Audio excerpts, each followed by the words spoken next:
What's up, everybody? Welcome back to Legit Whiskey Reviews, and on today's episode I'll be reviewing Tincup American Whiskey.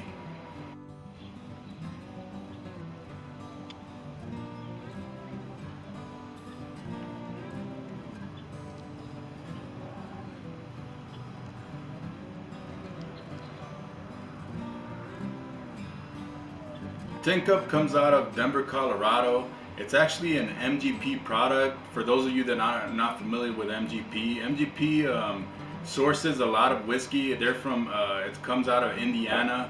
So they source a lot of the whiskey to newer distilleries or newer companies that don't have aged barrels in order to supply for their products. So they source their whiskey from Indiana, from that MGP, and then they make it their own. So this one's sourced out of MGP, which is aged and distilled in Indiana, and then they ship it to Colorado, and in Colorado they blend it with Colorado single malt, and then they cut it with Colorado water, and that's what gives it its own distinct flavor and taste and smell in there.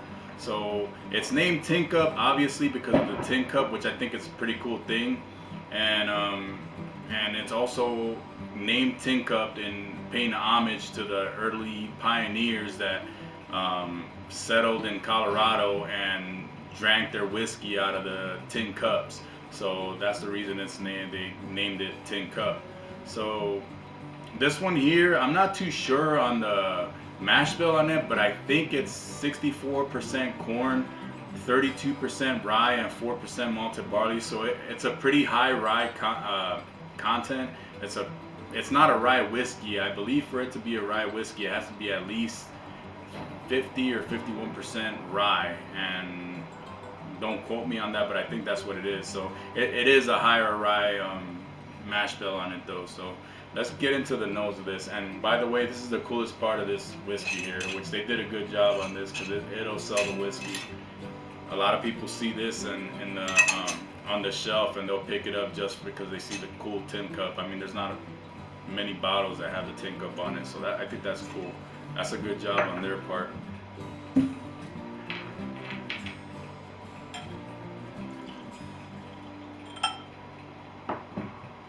All right, and then this bottle here, it has a pretty cool shape. It's like an octagon, and I think it's pretty cool because, and by the way, the tin cup screws on and off. I think it's cool because I think on their website they say you can take it camping, and they even say try throwing some pine needles in the whiskey and it'll like give it a certain flavor. Of course I haven't tried that, but I think that's pretty cool. And they also make a tin cup rye whiskey, which I tried looking for in order to compare against this one, but I could not find it in my area. So I don't know about the distribution on that one, but I wasn't able to find it. But we're gonna review the Tincup American Whiskey today. So let's get into the nose. Before we get into the nose, actually, let's look at the color. The color is kind of light. It's like a gold color, nothing special. It sticks to the glass okay. I mean, nothing's blowing me away as far as the color and the oils in the whiskey, but let's get into the nose. So there's the usual like caramel, vanilla, and then I get a little bit of like honey and a little bit of floral notes in there. And then towards the back I get a little bit of citrus. And I'm assuming that's from the high rye content in the whiskey. Usually when you have a higher rye whiskey, you're gonna get, besides the sweet, you're gonna get like citrus notes. You're gonna get either lemony or orange notes in there. In this one, I'm getting more lemon than I am oranges, but obviously the citrus is still there. There's nothing that's blowing me away on the nose. I mean, you get your classic bourbon notes, and then towards the back, to me, the back of the nose is more interesting than the front.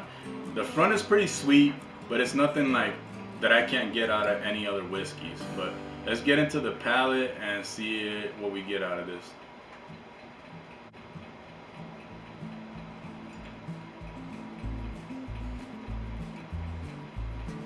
So the palate, the front, it's pretty sweet. Like I said, nothing that's blowing me away. It's vanilla, caramel, and then towards the middle, you start to feel the spice. And I think that's where it comes through and shines more on the palate. The front is sweet, but it's nothing that you can't find in any other whiskey. I don't see anything that's blowing me away in here. But then when you start getting towards the middle of the palate and towards the back, it gets more interesting. Still nothing that I'm like going crazy over, but it does get more spicy towards the back. You get a little bit of oak, but more than anything you get the spice from the higher rye content in the whiskey. So yeah, I mean it's pretty good. Let me give it another taste on the palate before I give it a score.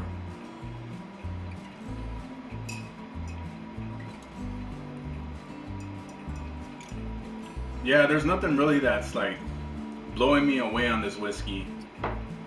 I think more than anything, the appearance of the bottle and the tin cup is what sells it more than the actual whiskey itself. Don't get me wrong, there's nothing wrong with the whiskey. It's a good taste, good flavors, but nothing comes through.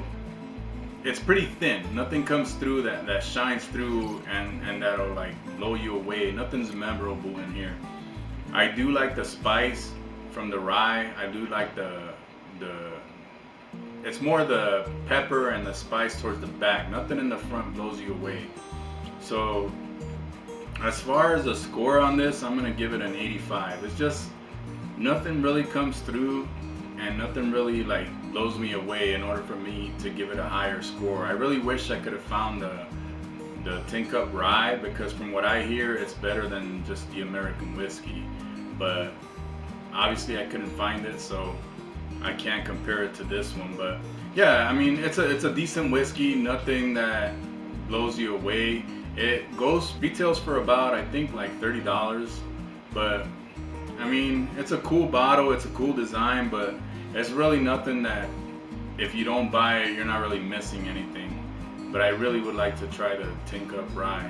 So if you like my content, don't forget to hit that like button. Remember to subscribe, leave a comment if you like. Don't forget about the little notification bell. You can also find me on my Instagram at LegitWhiskeyReviews, and keep it legit and do it for the love of whiskey. Cheers.